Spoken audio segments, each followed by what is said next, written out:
코로나 바이러스로 인한 세계 경제 불확실성은 우리 회사만의 문제는 아닐 것입니다. 하지만 모두의 문제라 생각하고 만원경 들고 관망하는 것과 바로 지금 우리의 문제라 여기고 현미경 들고 관측하며 다음 스텝을 미리 준비하는 것은 하늘과 땅 차이입니다. 자동차 경주를 한번 떠올려 보시죠. 승패는 직선이 아니라 곡선 구간에서 판가름이 납니다. 곡선 구간은 직선 구간보다 달리기 어렵습니다. 하지만 바로 이 때문에 경쟁자를 제칠 수 있는 기회가 됩니다. 훌륭한 레이서는 곡선 구간에 진입하기 직전 미리 브레이크를 밟으며 잠시 속도를 줄이죠. 그런 뒤 곡선 구간을 달릴 때는 곡선의 정점을 향해 힘껏 핸들을 돌립니다. 그리고 곡선을 빠져나올 때 최대한 강하게 가속 페달을 밟죠. 기업도 마찬가지입니다. 훌륭한 기업은 경기 침체의 구간을 자동차 경주의 곡선 구간으로 받아들입니다. 침체 직전에 비용을 구조조정하며 잠시 속도를 줄입니다.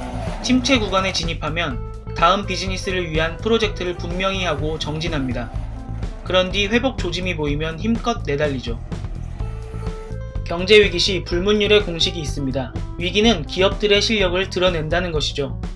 실력의 차이는 승자와 패자를 가르고 승자는 패자의 몫을 잠식하며 돌이킬 수 없는 격차를 만듭니다. 위기가 지난 뒤 후회해도 소용없습니다. 위기에 대응만 했지 활용을 못한 탓이니까요. 단적으로 2008년 세계 금융위기를 보시죠. 베인앤컴퍼니는 금융위기 직전 비슷한 속도로 성장하던 3,900개 회사의 금융위기 이후 실적을 분석한 적이 있습니다. 위기를 거치자 승자와 패자가 딱 갈렸습니다. 승자인 415개 기업은 2007년에서 2017년 평균 이익 성장률이 14%, 패자인 3,449개는 0%대였습니다. 세전 영업이익이 이렇게 벌어졌습니다. 그렇다면 위기의 구간에서 도약한 기업들의 비결은 무엇일까요? 세 가지로 정리해 보겠습니다. 첫째, 비용 구조 조정은 비용 절감이 아니라 근육을 기르는 비용 전환이 돼야 한다. 운동 없이 무턱대고 굶는 다이어트를 하면 살은 빠져도 허약 체질이 되기 십상입니다. 우리 뇌는 근육의 쓸모가 적다고 판단해서 근육을 분해해 에너지로 사용하고 음식이 조금이라도 들어오면 체지방으로 저장합니다. 다이어트 전보다 살이 더 쉽게 찌는 체질이 됩니다. 위기가 닥친 기업도 비용 절감만 하면 근육까지 잃을 수 있습니다. 경기가 회복돼도 허약 체질이 될 수 있습니다. 그래서 위기 때 승자가 된 기업은 지출 관리를 비용 절감이 아니라 비용 전환의 관점에서 접근했습니다. 부가가치가 떨어지거나 불필요한 비용을 핀셋으로 골라낸 뒤 그 돈을 핵심 사업을 효율화하는 데 사용했습니다. 비용 구조 조정을 근육을 기르는 기회로 삼은 것이죠. 대표적인 사례가 2008년 금융위기 때 코스트코입니다. 코스트코는 위기가 감지되자 이를 공급망 단순화의 기회로 삼았습니다. 이전에는 제조사의 제품을 물류센터로 싣고 와 하역한 뒤 다시 지역별, 제품별로 분류해 각 매장으로 보냈습니다. 그런데 이 과정에서 하역과 분류 작업을 빼버린 것입니다. 제조사 제품을 실은 트럭이 물류센터에 와서 어느 매장으로 갈지 지정만 받고 바로 매장으로 보내지도록 한 것입니다. 그러면 각 매장은 트럭에서 내린 상자째 그대로 진열대에 쌓아둡니다. 코스트코 직원들도 계산대에서 상품을 처음 만져본다고 할 정도였습니다. 금융위기 때부터입니다. 덕분에 창고 비용을 최소화할 수 있었고 24시간 이내에 매장에 재고를 채워 넣을 수 있게 됐습니다. 둘째, 혁신적인 제품은 위기 때 부화한다. 1998년 창업한 넷플릭스는 원래 DVD를 우편으로 판매하거나 대여하던 서비스였습니다. 그러다 어느 날 아마존으로부터 인수 제의를 받게 됩니다. 공동 창업자인 리드 헤이스팅스와 마크 랜돌프는 제프 베조스의 협박에 가까운 제안에 고민에 빠졌습니다. 회사를 팔면 넷플릭스의 역사는 끝이고 안 팔면 안 그래도 돈을 못 벌고 있는데 아마존이 똑같은 방식으로 DVD를 팔면서 망할 것이 뻔했기 때문입니다.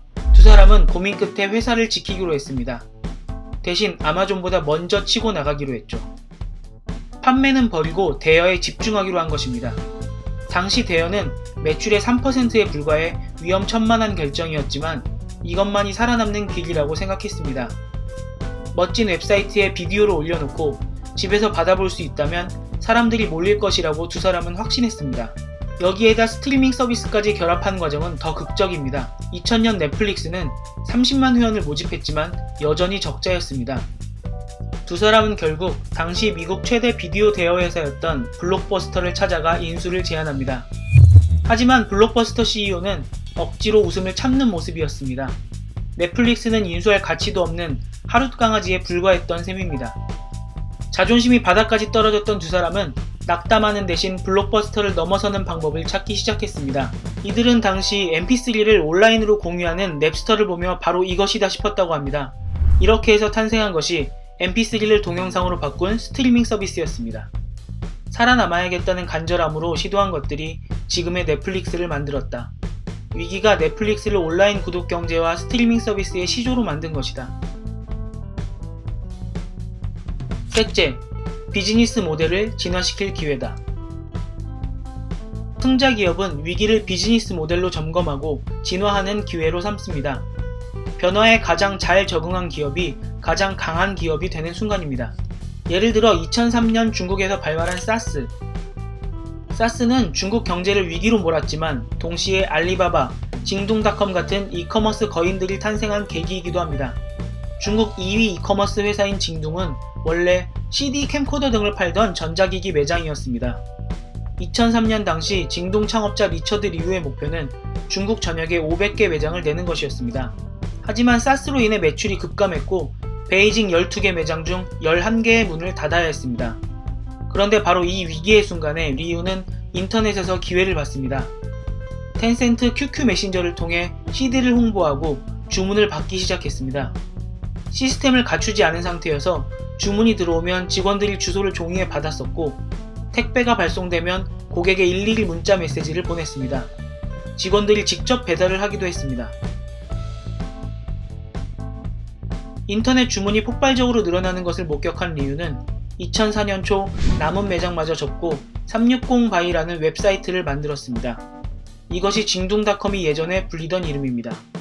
알리바바는 원래 미국 바이어들과 중국 공급업체를 연결해주는 B2B 플랫폼이었습니다. 하지만 한 직원이 항저우에서 네 번째로 사스 확진 판정을 받으면서 알리바바에 대한 여론은 악화됐습니다.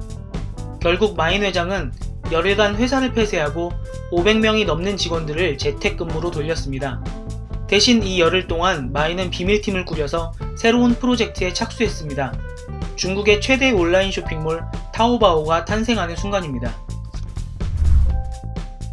사실 위기가 기회다라는 말은 해묵은 이야기입니다. 하지만 해묵었기 때문에 변하지 않는 진리입니다. 선두가 뒤바뀌는 것은 늘 자동차 경주의 곡선 구간이니까요. 선두로 치고 나온 기업들은 위기를 효율적으로 비용을 전환하고 오히려 핵심 투자를 늘려 혁신 제품을 부화하고 비즈니스 모델을 한 단계 진화하는 기회로 삼았습니다.